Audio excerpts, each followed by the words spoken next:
conferindo o que será destaque hoje, segunda-feira, aqui no Foca. Ora, foragido da penitenciária de Cucurulã, em Santarém, foi preso pela polícia, já estava aqui na região. Fuga de lá, hein? Mas olha, gerente do Bradesco, baleado por assaltante trairão, não resistiu e faleceu em Santarém. E mais, ponte lá no bairro da Liberdade causa perigo. Os moradores estão revoltados e pedem urgência e socorro na recuperação. Igreja realizou congresso de jovens no final de semana. E olha, Jogos Abertos de Itaituba começam amanhã. A abertura será no ginásio municipal. Milhares de fiéis participaram da caminhada de fé com Santana. Tudo isso e muito mais comigo aqui agora. Após o intervalo, eu volto lá cá, rapidola.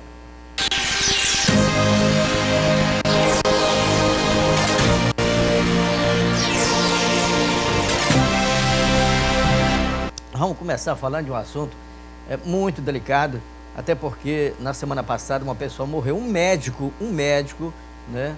Um médico pediatra morreu em Belém depois de ter tomado vinho de açaí na capital do estado, né? E a gente sabe que Belém é a tradição, as pessoas gostam do açaí. E não é diferente aqui no interior, na nossa cidade também não. Mas a situação é preocupante porque apenas um batedouro de açaí em nossa cidade tem autorização. Nutritivo e popular em todos os cantos do Brasil, consumido em suco, tigela, com frutas ou cereais.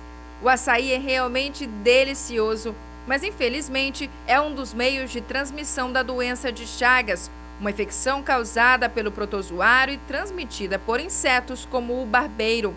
Um médico de Belém morreu esta semana após ter sido internado há 2 meses com quadro de doença de Chagas.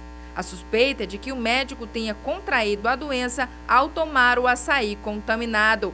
Por isso, o cuidado com a higiene no processamento da fruta é essencial. Para atuarem no município, os batedores de açaí precisam atender a várias exigências para evitar doenças como a de Chagas, que pode levar até a morte.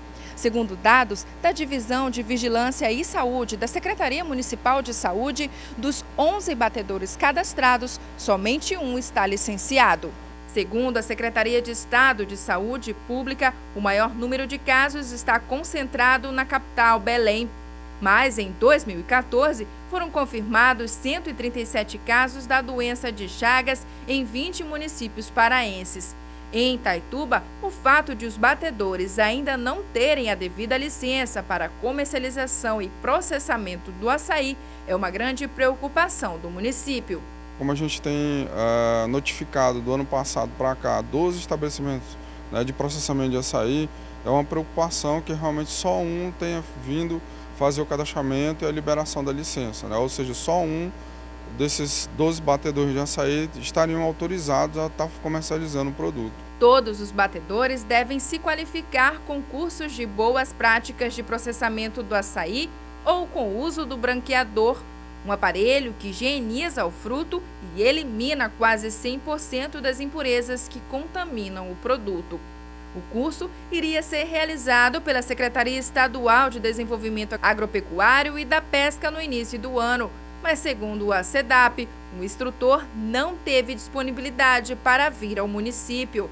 O coordenador de Vigilância em Saúde afirma que é necessário ter o cuidado em saber a procedência do produto, mesmo diante de um ponto totalmente equipado que aparenta estar possibilitado para todas as fases do processo e comercialização do produto. Curso específico para o batedor de açaí não tem, mas como há o processamento do alimento, né, o batedor de açaí ele tem que ter um curso aí de boas práticas de fabricação, né, que é obrigatório para quem faz a manipulação de alimento. Agora os usuários eles devem ter cuidado realmente com a procedência para não correr riscos de saúde, até mesmo de vida, porque o barbeiro ele pode levar até a morte. Isso, né? A gente tem um problema com essa questão do barbeiro também, a contaminação por fezes de aves também, né, de passarinho, que pode levar a um caso grave aí de intoxicação. Então é importante conhecer as instalações do local que está processando aquele açaí e os procedimentos que são feitos lá para a higienização do fruto, né? Uma vez que ele vem da zona rural e ele vem com um certo grau de contaminação. Mas olha, fugitivos da penitenciária de Cucurulã, em Santarém, foram presos pela polícia. Geovani Souza Costa, de 26 anos de idade, chegou à seccional de polícia escoltado por uma guarnição da PM. Foragido da penitenciária agrícola de Cucurulã, em Santarém, Piroca, como é mais conhecido, acabava de ser preso junto com outros 2 fugitivos, que também são considerados de alta periculosidade. A recaptura do trio aconteceu graças a um trabalho de investigação desenvolvido pelo Serviço Reservado da PM, com o apoio de um grupo de populares que pediram para não serem identificados. Segundo a polícia, Piroca e os comparsas passaram por Itaituba, onde furtaram uma moto. Em seguida, foram para a comunidade de Penedo, na região garimpeira. Já no garimpo, o trio repassou a moto e se apossou desta caminhonete. O objetivo da quadrilha seria praticar assaltos em Itaituba. Para isso, se armaram com 3 revólveres e ainda se apossaram de uma outra moto. Já em Itaituba, o grupo foi interceptado na entrada da cidade. Nós estávamos fazendo uma operação, né? E nos deparamos com um veículo. Isso nós já tínhamos informações que os elementos estavam vindo de Penedos para cá, para Itaituba. Na hora da abordagem, foi verificado que todos estavam armados, foi dado voz de prisão e nós estamos apresentando aqui os 3 elementos. Geovani Piroca já tem uma vasta ficha criminal. Ele já respondeu por vários crimes, incluindo roubo, assalto e tráfico de drogas. Na seccional de polícia, ele conversou com a reportagem e negou que tenha tido alguma participação no assalto ao Bradesco em Trairão, mas confessou que foi ele quem articulou a fuga da penitenciária. Estou aqui para ser reconhecido. Caso ela fale que fui eu, mas tenho certeza que não fui eu. Você teve alguma ajuda para fugir de Santarém? Com certeza não. Foi você mesmo que mentalizou? Sim. Mais alguém com você? Não, eu só planejei, chamei meus colegas e fui embora. Algum desses rapazes estava com você? Todos os 2 estavam. Mas olha, no bairro da Liberdade, uma ponte assusta os moradores, né? E eles estão pedindo socorro. O bairro da Liberdade está classificado como um dos aglomerados urbanos que apresentam o maior número de problemas sociais e de infraestrutura. As condições geográficas do bairro contribuem para isso. Várias ruas passam por áreas alagadiças e nem mesmo o asfaltamento consegue resolver a situação. Em outros pontos, o esgoto a céu aberto oferece certo risco à saúde pública. Por várias vezes, os moradores reclamaram, procuraram a associação comunitária, mas nunca foram tomadas providências definitivas. Eles querem atenção por parte da prefeitura, que pelo menos verifique a situação e busque formas de solucionar os problemas, mesmo que seja por etapas. A gente apela para o poder público e eles não fazem nada. Aí pra gente é obrigado a fazer interpretar, né? No caso. Isso aí não é recompensa. Porque há 30 anos, olha, de 85 para cá, a única coisa que essa rua aqui recebeu foi essa ponte podre. Há 30 anos atrás. Nesse período todinho, essa ponte aqui. E a situação que você vê é essa daí. Se a gente paga os impostos da gente, era claro que eles deviam vir fazer. Mas eles se esquecem. O vereador aqui, você sabe que vereador aqui nós não temos. Só temos no tempo da política. Passou a política, nós não temos vereador. Prefeito também não. Aí a gente não sabe, mas nem para que a gente apelar. Estamos na Sexta Rua, em um local por onde é arriscado passar até de carro. A ponte foi construída há mais de 5 anos e já está bastante desgastada. Parte do assoalho, exatamente no meio da estrutura, já desabou. Os moradores das proximidades contam que já testemunharam vários acidentes aqui. A falta de iluminação pública acaba agravando a situação. Esse dia a caminhonete do vizinho logo dali caiu nesse buraco aqui e foi luta para tirar, né? Quer dizer, se for um carro pequeno pode causar um acidente, ou outra pessoa que não mora nessa rua, acontece dele passar aqui e pode cair aqui, né? Dá um prejuízo maior. Tá muito complicado aqui essa situação dessa ponte aqui, né? Porque aqui brinca muita criança à tarde aqui, ó. Passa criança correndo atrás de papagaio aí, de cara para cima, correndo aqui, vai subindo e cair aqui dentro e já era, né? Eu já vi muitas vezes menina aqui perto de cair aqui, ó.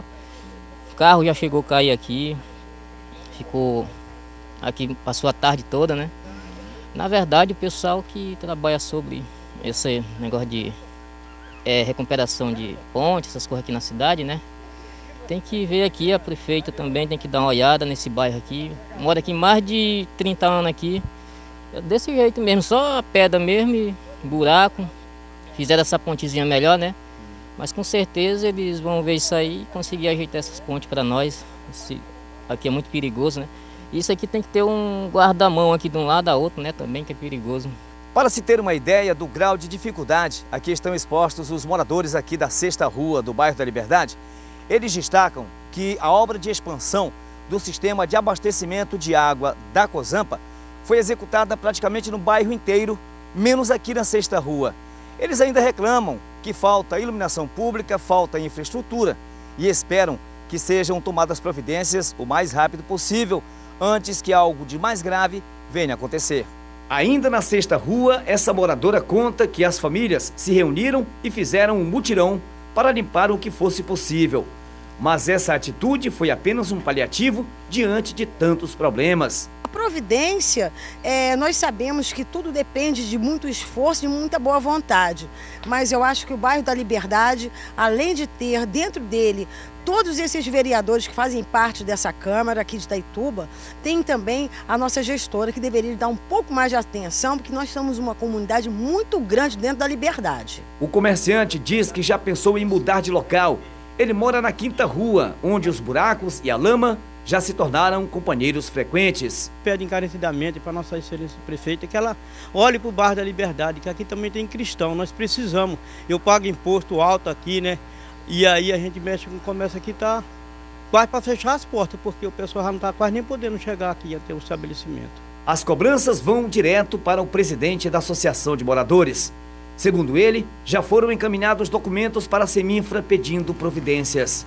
Como resposta, o bairro foi elencado na 16ª posição no planejamento da Secretaria. Eu acho que está muito longe, o bairro da Liberdade, como ele é muito grande, a Cozampa está fazendo a parte dela, a parte da água, e a gente pede que tem algumas coisas que podem ser feitas, como ponte, e outras coisas aí que está deixando a desejar, Mauro, e a gente pede, e os moradores já até me deram uma data, até final do ano, se não der, eles vão tomar uma medida radical aqui no bairro, e eu não quero isso, bicho, porque o bairro, os moradores que são pessoal de bem, Mauro, e estão sofrendo, pagando seus impostos, como o seu Edson aqui do nosso cantinho aqui, tá um homem aqui, ele tá de cabeça baixa, tá quase desacreditado, a gente vai lá e estimula ele, não, seu Edson, as coisas vai dar certo, mas quando? Um pequeno intervalo, eu vou voltar falando do Congresso de Jovens e também sobre iluminação pública. Moradores da Floresta estão cobrando já após o intervalo.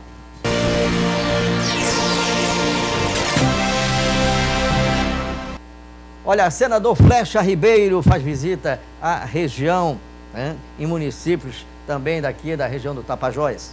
O senador Flecha Ribeiro desembarcou no aeroporto de Itaituba pouco depois das 11 horas da manhã, acompanhado do chefe da Casa Civil do Estado, José Megali. O objetivo da visita foi cumprir a agenda de partido, visitar as bases e dar sequência ao plano de fortalecimento do PSDB, que tem o objetivo de reforçar as bases com visitas às eleições de 2016.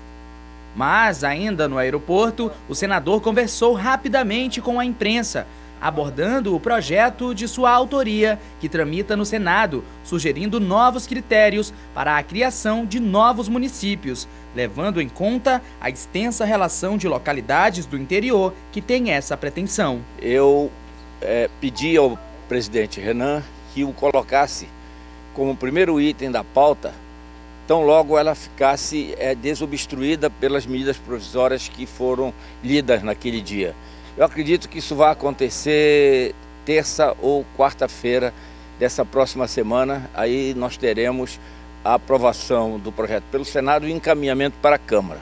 Flecha Ribeiro também falou sobre reforma política. Para ele, vários itens do projeto precisam de revisão e outros até que merecem atenção especial. Para a política nacional, na opinião do senador, precisa eliminar alguns vícios tradicionais, como as coligações para as eleições proporcionais, que, segundo seu entendimento, comprometem o processo. Nesse caso, os eleitos seriam aqueles mais votados em função dos números de vagas. Então, no caso aqui de Itaituba, são quantos vereadores? 15. Então, se passasse o distritão, seriam os 15 mais votados, independente de legenda. De Itaituba, Flecha Ribeiro seguiu para Trairão, onde se reuniu com as bases do seu partido. Ainda cumprindo a agenda, o senador embarcou para Novo Progresso. Olha, essa visita do senador Flecha Ribeiro foi na sexta-feira em nossa cidade. Ele e também o chefe da Casa Civil foram recepcionados no aeroporto pela líder do PSDB na Câmara, vereadora Maria Pretinha. Tá? A nossa equipe também conversou com o chefe da Casa Civil, José Megali. Ele falou de uma proposta de implantação dos centros integrados de governo.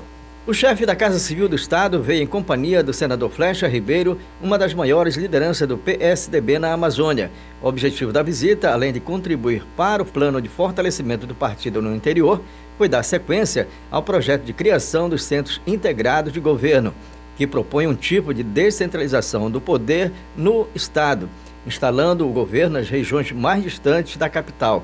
José Megali destacou que a ideia tem uma proposta inovadora, mas precisa ser estudada com muito critério para evitar erros de planejamento. Em princípio, serão criados 2 centros nas regiões sul e oeste do estado, as que estão mais distantes da capital. Mas na própria lei que nós aprovamos, nós estabelecemos que inicialmente nós iremos implantar 2. Prioritariamente, esses 2, um na região oeste, outro na região sul do Pará.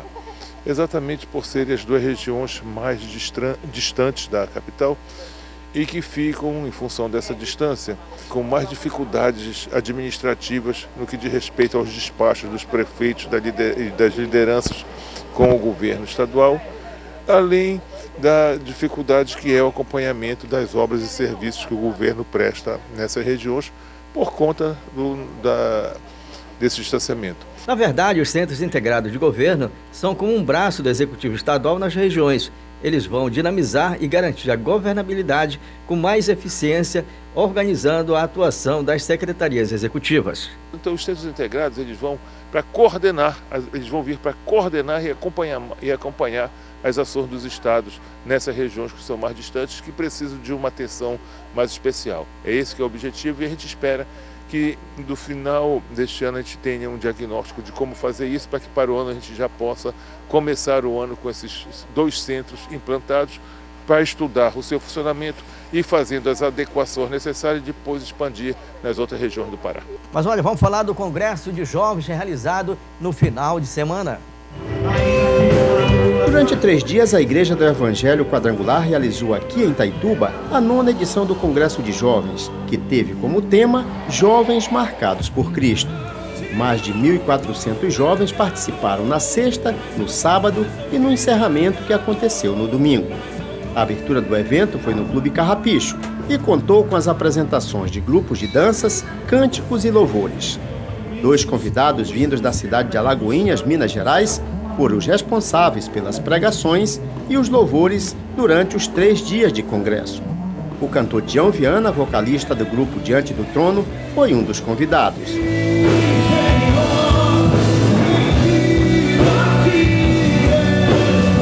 O outro foi o pastor preletor Aleph Amorim, também da cidade de Alagoinhas. Muito identificado com o público jovem, Aleph Amorim pregou para uma multidão de adolescentes vindos de todas as congregações da Igreja Quadrangular aqui da região. Trouxe nesses 3 dias de congresso, porque existe um convite de Deus para você que diz: vem e começa a enxergar tudo que eu tenho para fazer na sua vida. Ao final da primeira noite do congresso, o pastor Alfredo Mendes, coordenador geral do evento, falou da sua alegria com o resultado alcançado por esse congresso. Graças a Deus, Deus nos visitou assim poderosamente, 1.400 jovens, foi uma grande bênção.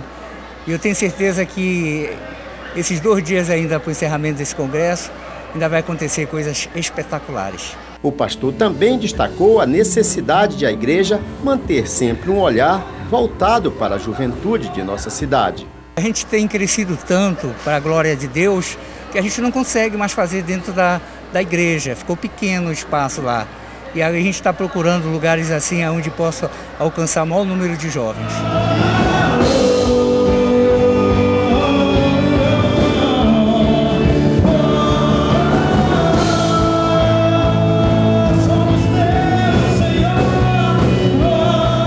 nosso repórter Lourinho, em plena escuridão lá no bairro da Floresta. A preocupação partiu dos moradores do bairro da Floresta, praticamente de todas as ruas e travessas. Eles, por sua vez, procuraram o presidente da Associação de Moradores e solicitaram que fosse feita uma relação das ruas onde o problema da falta de iluminação pública é mais crítico. Neste momento, por exemplo, nós estamos em frente à escola Maria das Graças Escócio Cerqueira, o projeto Alvorada. Essa é uma das 4 escolas da rede pública que estão instaladas aqui no bairro da Floresta. Temos também aí o Maria de Nazaré Freire, temos o Rotariano Djalma Seric, além do Haroldo Veloso. E temos também o Maria do Socorro Jacó, que fica ali já bem próximo à delegacia, próximo à Transamazônica. Porém, a preocupação dos moradores é sobre vários aspectos. A questão da violência, né? Muitos assaltos nessas ruas escuras, e também a questão dos alunos que precisam ir para essas escolas. A gente pode até dar um exemplo daqui. Podemos observar que temos 2 pontos acesos aqui, esse poste mais o da esquina. Depois temos 2 postes com pontos apagados e lá adiante 2 postes, aliás, com as luzes acesas. Aqui nessa outra rua nós temos o único ponto aceso, está a cerca de 400 metros daqui, e para essa outra travessa aqui, né, não temos nenhum ponto aceso. As luzes que vocês veem aí nas imagens são luzes das próprias residências. Pode ver que na cidade a violência está demais.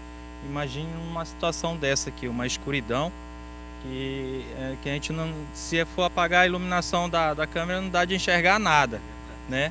E assim, imagine os alunos dessa escola, imagine os alunos das outras escolas.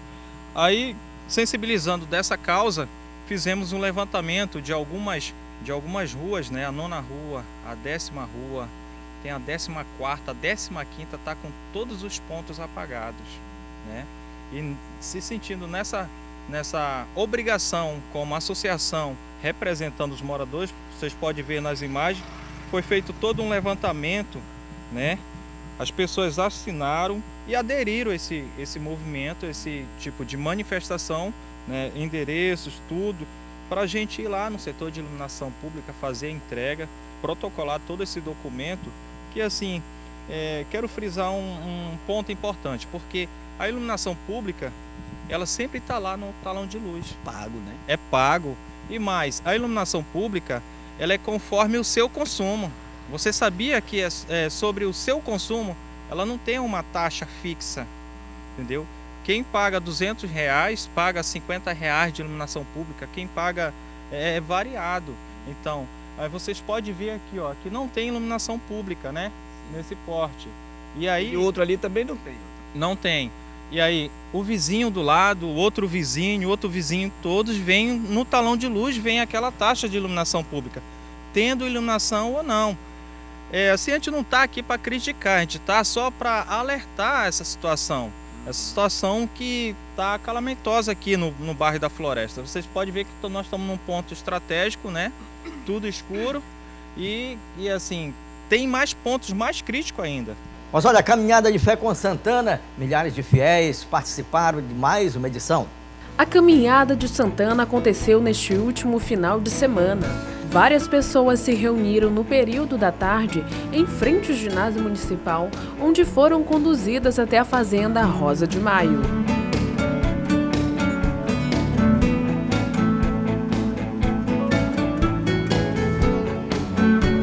A equipe de música aqueceu o final da tarde, com músicas que envolviam os fiéis, fazendo com que estes começassem a sentir as emoções de mais uma trajetória de fé. Como Miriam dançou, eu também quero. Todo mundo pra direita, e todo mundo pra direita e pra direita, e todo mundo pra esquerda e pra esquerda. Alessandro Leal falou um pouco sobre a expectativa do número de fiéis que chegavam à fazenda. A perspectiva é a mais grandiosa possível, né? A gente está vendo a correspondência da multidão chegando, ainda tem muita gente nos pontos e a gente está rezando para que os ônibus dê conta de trazer esse povo. E desde já pedir a proteção de Santana para que ela possa interceder, para que a gente faça uma boa caminhada. Este ano o tema da caminhada foi Servir é Missão, aderido também pela campanha de Fraternidade 2015. Esse ano nós colocamos como tema da nossa festividade Servir é Missão. Primeiro porque é o tema da campanha da Fraternidade e missão porque nós estamos desenvolvendo na Prelazia de Itaituba um projeto missionário que vai se estender até 2016, 2017, né? E esse projeto tem que ser contemplado também na nossa festividade. Então, servir é missão, é uma forma da gente dizer que cada um de nós estamos a serviço, sim, do reino de Deus, esse reino que se realiza na vida das pessoas de forma muito concreta. Antes que a Santa Missa fosse iniciada, várias pessoas deram testemunhos de fé. Gerson Rodrigues falou que sofreram um acidente há poucos dias, mas que por sua fé em Santana foi salvo. Eu posso dizer assim que o que eu passei, o meu acidente, é pouco ainda eu vim nessa caminhada, caminhar esses 17 quilômetros, porque Deus realmente é maravilhoso, Deus me curou, Deus me livrou, os laudos médicos constam isso, provam isso, eu estou aqui porque Jesus me curou. A Santa Missa iniciou a noite fazendo com que muitas pessoas se entregassem àquele momento especial. Ao final da missa, velas foram acesas para dar-se início à caminhada. A sexta caminhada de Santana supera expectativas quanto ao número de fiéis em 2015. Isso pode ser comprovado graças ao mar de velas que se forma em meio à fazenda. A corte do céu manifesta na mais atraente união. Santana, nossa protetora, no pelejar da vida. No caminho, todos eram envolvidos em uma só questão: fé. Pés descalços, casinhas confeccionadas ou tijolos sendo carregados na cabeça para simbolizar a realização da tão sonhada casa própria.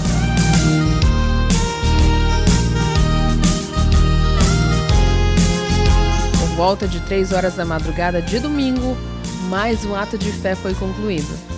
A bênção final e o banho de água benta descrevem bem este momento.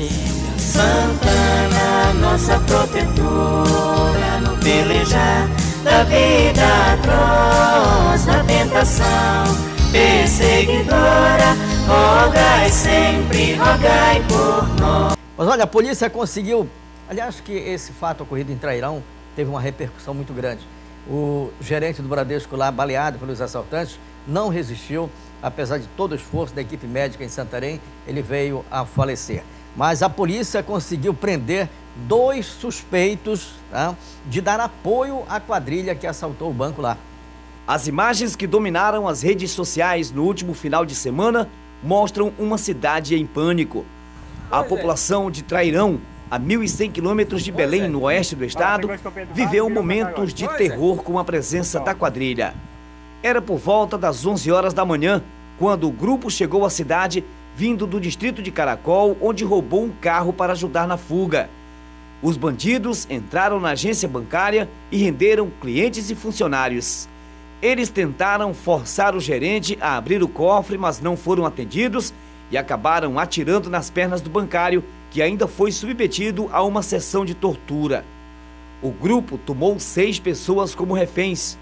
Tentando garantir a segurança, os policiais militares permaneceram à distância. O grupo estava fortemente armado. Vários tiros foram disparados.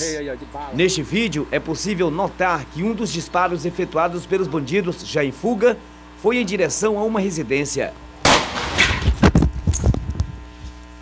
Menos de 20 quilômetros fora da cidade, 3 reféns foram liberados. Gravemente ferido, o gerente foi socorrido às pressas para Santarém, onde teve a perna direita amputada, mas não resistiu à gravidade dos ferimentos e morreu na noite de sábado. Houve reforço policial para a perseguição aos bandidos. A Divisão de Repressão ao Crime Organizado, a DRCO de Belém, designou um delegado para cuidar do caso. Até o momento, nenhum dos assaltantes foi preso. No curso das investigações, foram identificados 2 homens que teriam dado apoio à quadrilha. Robson Chaves Lucena, de 20 anos, foi o primeiro. Ele permanece recolhido na seccional de polícia de Itaituba. O outro é Evandro Guimarães de Souza, de 24 anos, que foi apontado como a pessoa que abrigou os bandidos antes do assalto. Ele foi apresentado em Itaituba e, em seguida, levado para o Centro de Recuperação Regional, a cadeia pública. Bem, primeiramente foi capturado o Robson, na cidade do Trairão. Estava foragido, na realidade. Há dias estávamos procurando ele. E então, logo ele foi capturado, ele confessou, né, que estaria dando suporte à quadrilha que estava praticando um assalto lá na região de Trairão, que inclusive assaltaram lá a agência do Bradesco. E em seguida ele confessou também que o Evandro deu guarida também aos miliantes que ali estavam, né, dormiram lá uma noite. E então logo nós tivemos essa notícia, os investigadores da DRCO então foram na casa dele e o conduziram à delegacia lá, e ele confessou que realmente havia dado guarida, né, principalmente ao Robson. O caso deixou a população de Trairão revoltada. Empresários e autoridades da política local fizeram uma grande manifestação na noite de sábado, pedindo por providências do Estado quanto à segurança pública. Trairão está entre os municípios do Oeste Paraense que vem sendo alvo de vários assaltos praticados por grupos organizados, que, segundo a polícia, têm ramificações nos estados de Rondônia, Maranhão e Mato Grosso e recebem apoio de pessoas que moram nas cidades que são escolhidas para a prática de assaltos. Quanto ao Trairão, a quadrilha tinha por meta se apossar do dinheiro do pagamento do funcionalismo público, que, por pura ironia, só chegaria às 13 horas de sexta-feira, menos de 30 minutos depois do bando sair em fuga. Agora, a polícia investiga mais pessoas que possam ter dado apoio aos criminosos. Felizmente, nós não podemos mais dar maiores detalhes, tendo em vista que os 4 ainda estão foragidos, né? Tão logo nós tenhamos alguma notícia, nós certamente passaremos a vocês. Em relação a apoio operacional que a equipe de policiais, tanto militares quanto civis, está recebendo? Bom, nós estamos recebendo o apoio da DRCO lá de Belém, né? O grupo tático aqui de Itaituba e os policiais militares, e além também de policiais civis que vieram de Santarém. Estão trabalhando no sentido de encontrar os miliantes que efetuaram esse assalto lá em Trairão. Vou fazer um pequeno intervalo, vou voltar falando de mais um acidente gravíssimo na Curva da Morte. E também, ladrão, segundo ele, pegou para dar uma volta em Barreiras, né? E acabou trancafiado pela polícia. Já, já. Mais um acidente na Curva da Morte, né? Um acidente gravíssimo, né? E vamos conferir a matéria agora. As imagens foram gravadas no local quando o casal ainda estava sendo atendido por um grupo de socorristas do Corpo de Bombeiros. O acidente aconteceu por volta de 1h da madrugada de domingo. Edcleis Santos Alves, de 38 anos, pilotava a moto Honda Fan, trazendo como passageira a mulher identificada como Caroline Rodrigues da Silva, de 23 anos de idade, que sofreu escoriações por todo o corpo e ainda estava com suspeita de traumatismo crânioencefálico. A mulher não usava capacete. Segundo testemunhas, o casal trafegava pela rodovia Transamazônica sentido Centro-Bela Vista quando deparou com um Gol preto, que vinha em sentido contrário. O condutor do carro, que vinha com a família, diz que tentou desviar, mas não conseguiu. O choque aconteceu no meio da pista, em um local conhecido como Curva da Morte e definido como de alto risco de acidentes. Eu vinha descendo, né? Vinha do casamento, vinha descendo. Quando eu vi que eu puxei o que deu. Quando eu vi que ia bater, ele bateu em mim parado.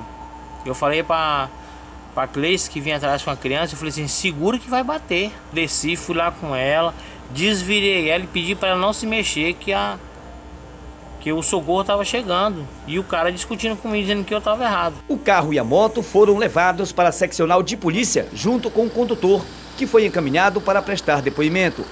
Enquanto isso, as vítimas eram conduzidas para o setor de emergência do Hospital Municipal para avaliação médica. Em virtude da gravidade do quadro clínico da mulher, ela deverá ser transferida para Santarém nesta segunda-feira. Outro acidente aconteceu por volta das 22 horas de domingo, na 20ª rua do bairro Bom Remédio. Testemunhas informaram que o piloto da moto trafegava em alta velocidade quando perdeu o controle do veículo e caiu. Ele foi socorrido por uma equipe do SAMU e encaminhado para o Hospital Municipal. Mas olha, ele estava doido para ir lá para Barreiras e não tinha moto. Aí teve que arrumar um jeito, pegou o que não era dele.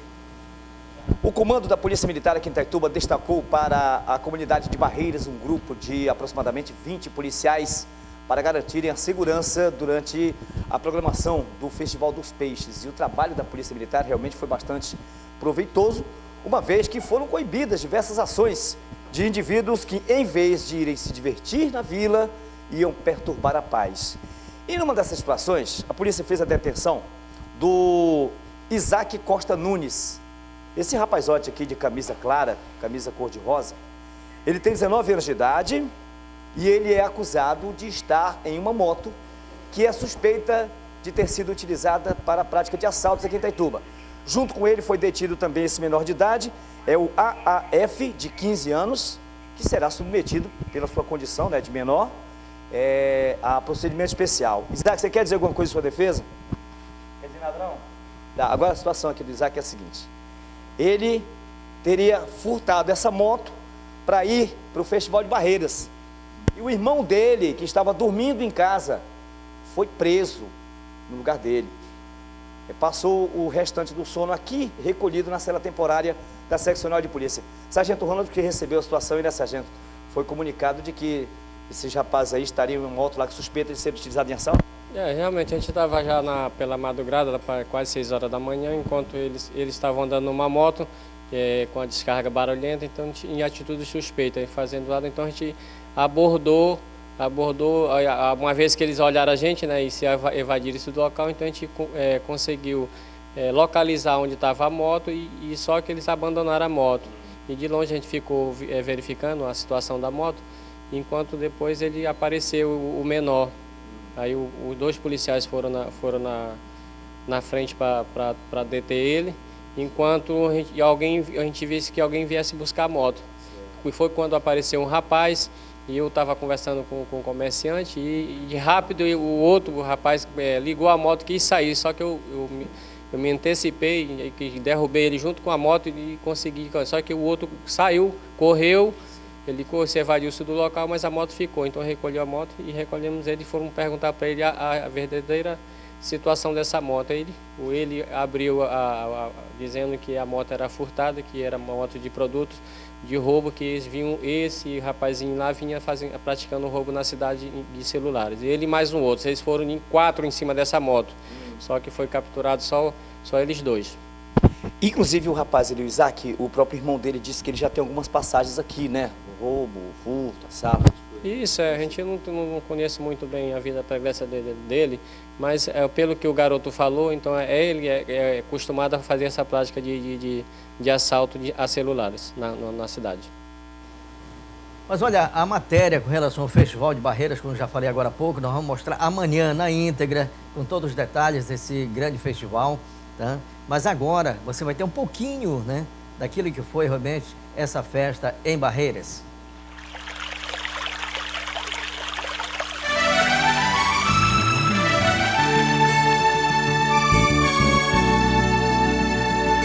A comunidade de Barreiras fica localizada a 60 quilômetros de Itaituba. E é neste cenário de rara beleza natural, às margens do rio Tapajós, que surgiu o mais popular festival folclórico, contando a lenda dos peixes, piau e aracu. No período de arribação que ocorre todos os anos, os cardumes sobem o rio Tapajós e ao longo dessa viagem, os peixes viram fartura na mesa da população ribeirinha. E foi a partir desse fenômeno que surgiu o Festival dos Peixes de Barreiras, atração que já entrou para o calendário cultural do município e mudou a imagem da comunidade. E esse ano, a festa chegou à sua 11ª edição, com uma história emocionante de disputa entre as agremiações de piau e aracu. A disputa completa você vai conferir amanhã, aqui no Focalizando. Vou da graça a emanar a paz. No templo da Amazônia, minha aldeia, minha mãe abençoada, vem para reinar o rei Aracu do mundo de ritos e lendas. Tô indo embora. Tchau, tchau. Até amanhã.